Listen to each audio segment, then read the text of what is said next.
శ్రీకృష్ణుడు దేవకీదేవి గర్భమున జన్మించినవాడు అని లోకప్రసిద్ధియున్నను వాస్తవముగా ఆ స్వామి సకల ప్రాణులలో అంతర్యామిగా వెలుగొందుచుండును.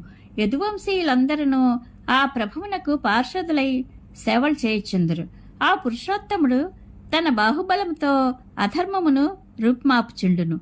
చరాచర ప్రాణులకు ప్రారబ్ధజనితములైన పాపములను అన్నింటినీ తొలగించుచుండువాడు ఆ మహాత్ముడు. ఆ ప్రభువు తన దరహాస విలాసముల చేతనే వ్రజస్త్రీల యొక్క మధుర ద్వారకా నగర వంతుల యొక్క హృదయములయందు ప్రేమానురాగములను పెంపొందించును. అట్టి దేవదేవునకు జయము జయము.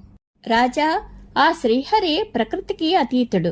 తాను నెలకొల్పిన ధర్మ మర్యాదలను రక్షించుటకై పలు దివ్యలీలావతారములను దాల్చెను. వాటికి అనురూపములైన అద్భుత లీలలను ప్రదర్శించెను.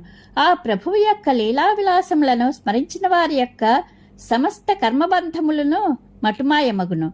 శ్రీహరి ఎడ భక్తి తాత్పర్యములు కుదురుకొనుటకు ఎదురగు ప్రతిబంధములు అన్నీను, భక్తియోగ ప్రతిబంధకములన్నీను ఆ పరమపురుషుని పుణ్యకథలను వినినను కీర్తించినను తొలగిపోవును.